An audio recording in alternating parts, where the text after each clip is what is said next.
Bom dia, esse é o Visão Libertária de 6 de agosto de 2019. Notícia do Daily Wire, sugerida e comentada por Peter Turguniev, founder of 8chan after mass shootings. Shut the site down. O fundador do 8chan, após tiroteios, pede que fechem o site. Para quem não está ligado nas notícias gringas, aconteceram 2 tiroteios em cidades americanas nesse final de semana. Um na cidade de El Paso, no Texas, e outro poucas horas depois em Dayton, Ohio. Somando os 2 tiroteios, 30 pessoas inocentes, indivíduos pacíficos que não estavam agredindo ninguém. O roteiro você conhece, um jovem simplesmente começa a atirar a esmo em um lugar público. Somando os 2 tiroteios, 30 pessoas inocentes, indivíduos pacíficos, que não estavam agredindo ninguém, foram vítimas de violência gratuita e acabaram falecendo. Um outro número, que chega a mais de 50 pessoas, também foram feridas, ou seja, da mesma forma, sofreram agressão, felizmente não fatal, e estão recebendo tratamento. O pior desse tipo de evento, lógico, além da agressão gratuita de pessoas inocentes, é a aparente ausência de motivos para o ato. Ambos os rapazes, jovens na casa de 20 e poucos anos, não ganharam nada com o ato, ao contrário, destruíram suas vidas. O de Dayton foi morto por policiais e o de El Paso se entregou e está preso. Texas tem pena de morte, então vai para o corredor da morte e pelo jeito vai rápido. Devido ao fato de que esses eventos acontecem mais ou menos sem motivo algum, são rapidamente usados por grupos ideológicos diferentes para motivos políticos. Mas o mais interessante é que ambos deixaram cartas testamento no 8chan.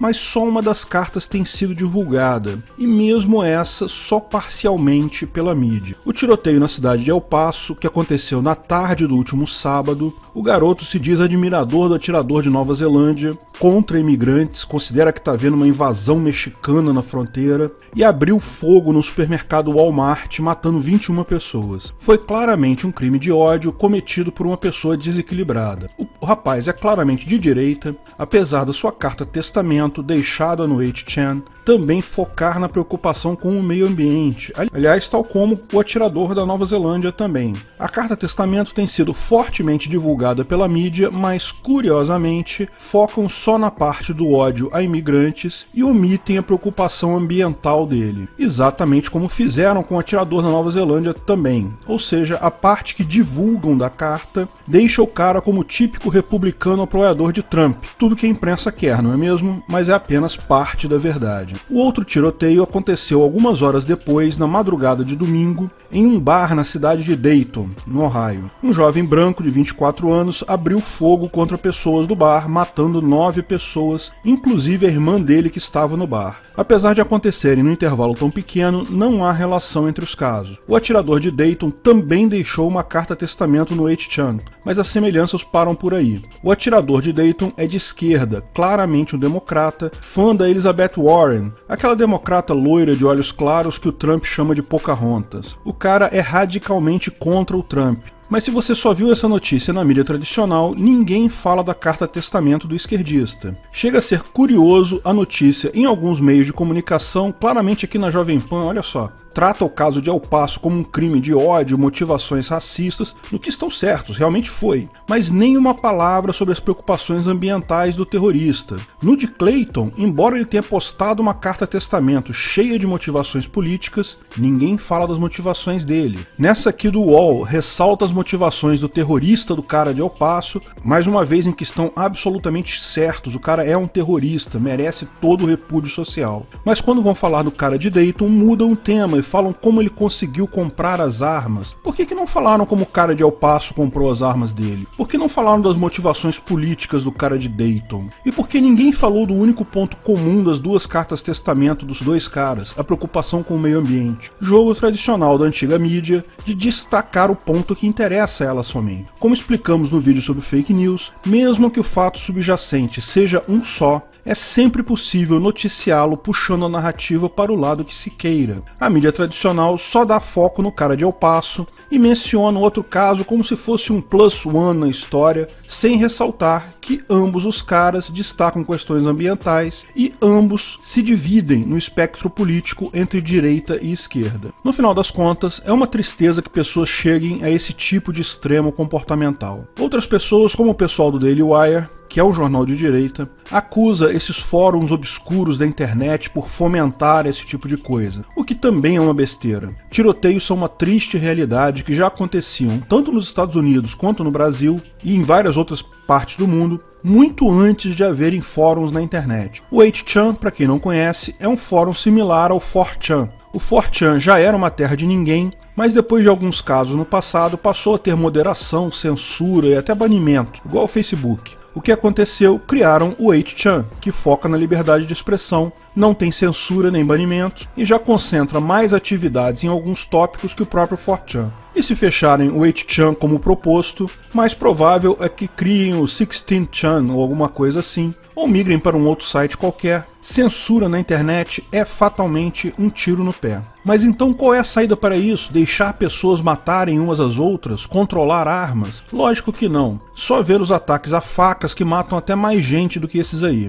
Pessoas é quem matam pessoas. Armas são só um instrumento, dentre muitos outros que podem ser usados. Controlar armas é, na verdade, contraprodutivo. A melhor alternativa para eliminar esse tipo de problema seria obrigar as pessoas a andar armadas. Caso alguma das pessoas próximas, nos dois casos, estivessem armadas, maior a chance de neutralizar esse atacante. Mas lógico, ninguém deve ser obrigado a fazer coisa alguma. Existe uma classe de problemas que o anarcocapitalismo não tem uma resposta. O máximo que pode fazer é apontar que tal problema não seria resolvido no Ancapistão, mas também não é resolvido no Estadistão hoje em dia. Mas este não é um desses problemas, porque é claro que esse tipo de situação só acontece hoje em locais com poucas armas. Nenhum atirador vai longe num ataque desses se as outras pessoas estão armadas. E o anarcocapitalismo resolve esse tipo de problema com um ponto central. Ele derruba a ilusão de que existe alguma coisa chamada segurança pública. Ela já é uma ficção hoje em dia, ela não existe. Mas o pior risco que você corre é aquele que você não sabe que está correndo. O fato das pessoas acharem que existe um negócio chamado segurança pública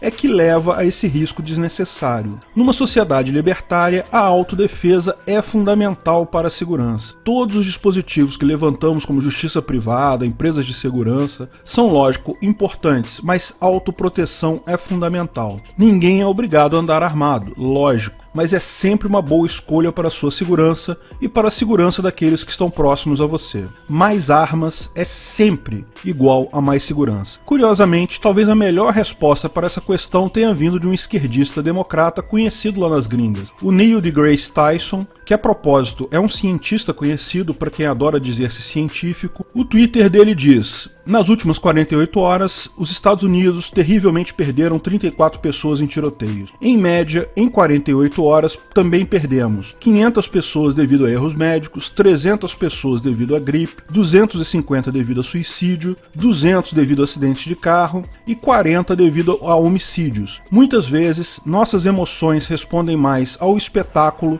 do que aos dados. Nem preciso dizer que ele foi crucificado pelos amiguinhos democratas dele, né? Mas ele está certo. Esse problema dos tiroteios é um problema terrível, mas está longe de ser um problema significativo na sociedade.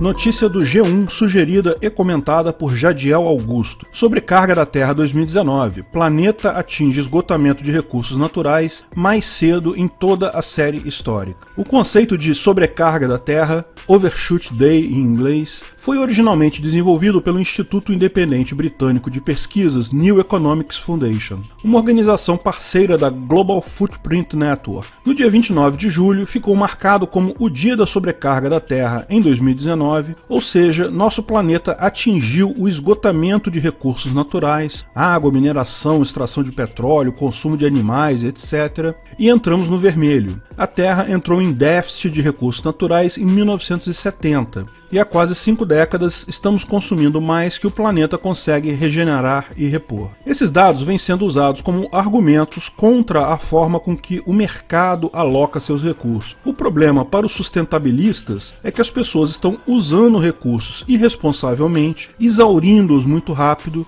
utilizando-os em excesso, ou ainda utilizando-os de uma maneira que terá desdobramentos negativos no longo prazo. Os sustentabilistas veem a necessidade da implementação de medidas como campanhas organizadas, viagens ecológicas que tragam sentimento de culpa nas pessoas e sim até mesmo a criação de leis visando corrigir essa exploração de recursos. Contudo, esse grupo não consegue perceber que as políticas atuais que buscam a sustentabilidade de recursos naturais, em geral, não são a melhor maneira de resolver esse problema. Coisas como campanha de reciclagem de lixo, economia de água e de energia, subsídio de energias renováveis e conscientização ambiental não tocam na raiz da questão. Lixo, água e energia são setores controlados pelo governo. Este é o problema. No Brasil, algumas empresas privadas realizam a coleta de lixo e distribuição de água e energia, mas todas elas são contratadas pelo Estado em monopólios, ou então necessitam de licenças limitadíssimas para operar, têm seus preços e procedimentos altamente regulados pelo Estado. Enfim, não existe um mercado para esses recursos. O problema que isso gera é simples. A lei da oferta e da demanda e, consequentemente, o sistema de preços se torna inexistente. Governos caem no problema do cálculo econômico ao tentar arbitrar taxas para o seu consumo sem considerar os fatores da oferta e da demanda existentes no mercado, causando quantias de consumo e produção artificiais, ora muito acima,